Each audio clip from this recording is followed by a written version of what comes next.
السلام علیکم ورحمۃ اللہ وبرکاتہ۔ کیسے ہیں آپ لوگ؟ امید کرتے ہیں آپ لوگ خیریت سے ہوں گے۔ آج ہم پڑھیں گے الفقہ المیسر میں سے اقسام الوضوئی، وضو کی قسمیں۔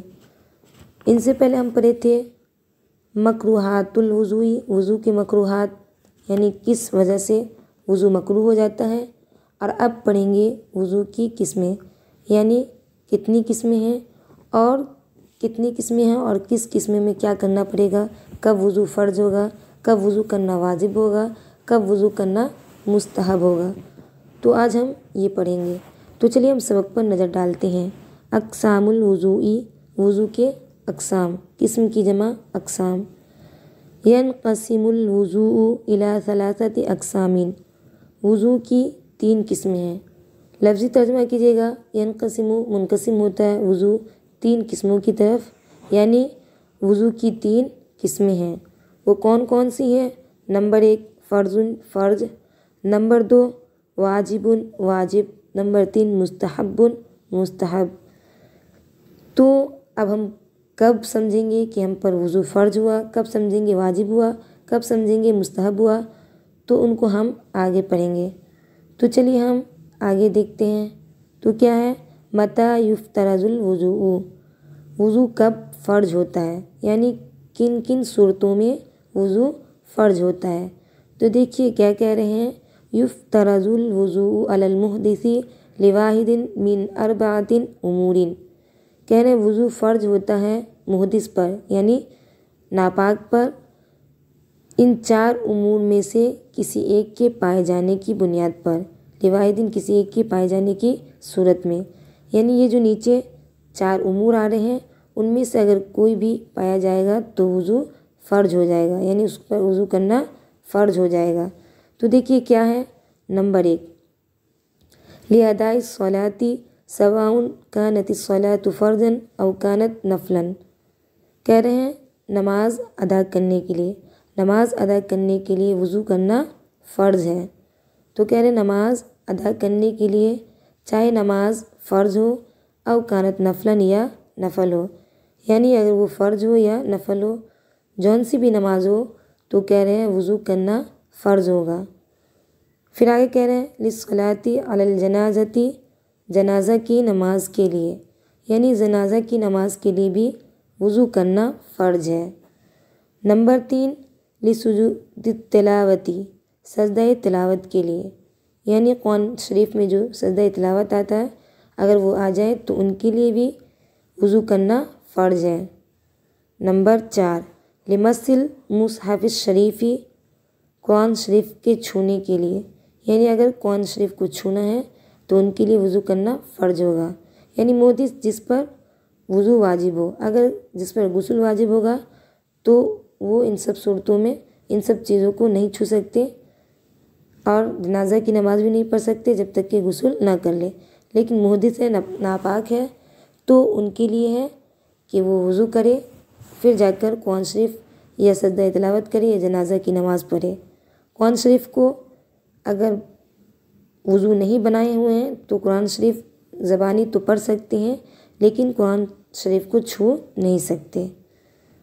اسی طرح آگے کہہ رہے ہیں کذا یفترض الوضوء اذا اراد المحدث مس آیت مکتوبۃ حائط او فی قرطاس او فی درہم، اسی طرح وضو فرض ہوتا ہے جب محدث ارادہ کرے، جب محدث یعنی جو ناپاک ہے جب ارادہ کرے لکھے ہوئے آیت کو چھونے کا، لکھا ہوا آیت اگر وہ کاغذ پہ ہو او فی قرطاس یا دیوار پر او فی درہم یا درہم میں، تو اس کے لیے بھی کہہ رہے ہیں وہ فرض ہے۔ اگر لکھا ہوا ہے کاغذ پر یا دیوار پر یا درہم پر تو وضو کرنا فرض ہوگا، یعنی یہ ان سب صورتوں میں وضو کرنا فرض ہے، تو ان صورتوں کو یاد رکھنا ہے۔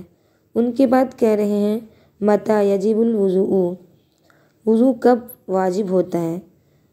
تو آپ وضو کی 3 قسمیں پڑھے ہیں۔ پہلی قسم فرض، جن کو آپ پڑھ چکے ہیں کہ فرض کب ہوتا ہے وضو، اور اب پڑھیں گے وضو واجب کب ہوتا ہے۔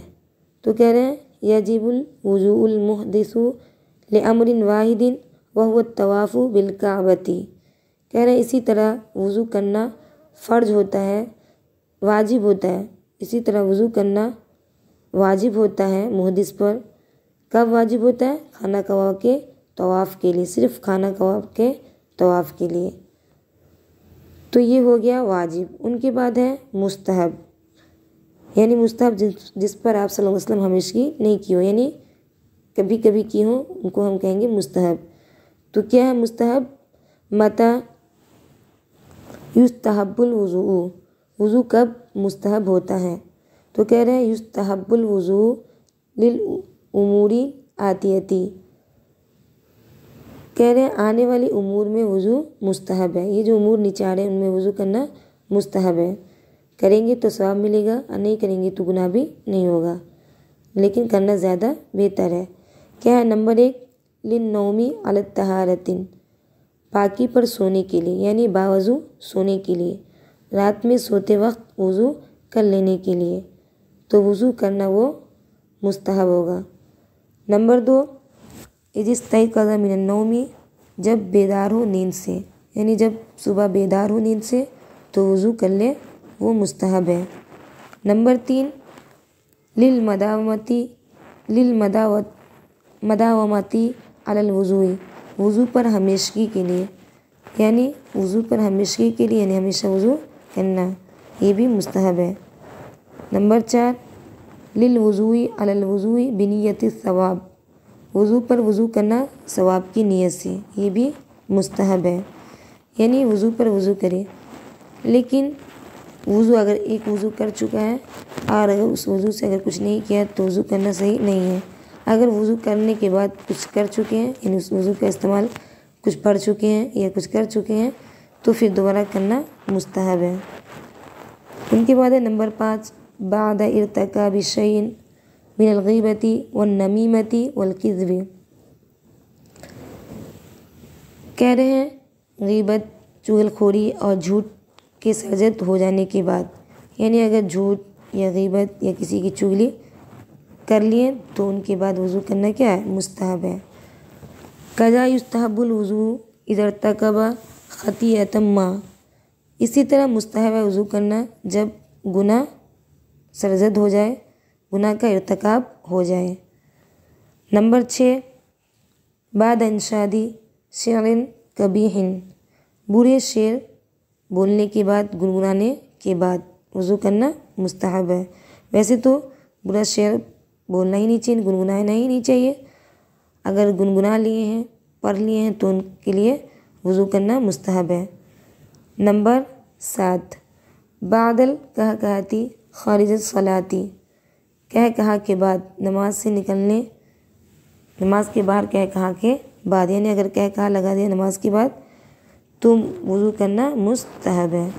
نمبر 8 لتغسیل میت، میت کو غسل دینے کے لیے وضو کرنا مستحب ہے۔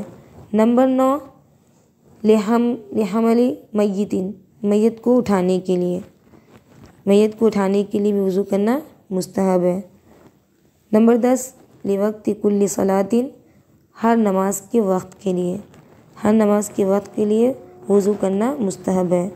نمبر 11 قبل غسل الجنابۃ، غسل جنابت سے پہلے، یعنی جنابت کے غسل کرنے سے پہلے وضو کرنا مستحب ہے۔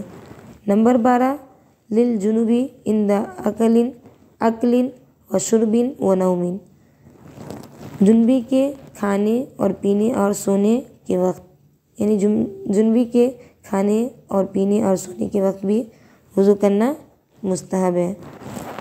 نمبر 13 عند الغضب، غصے کے وقت۔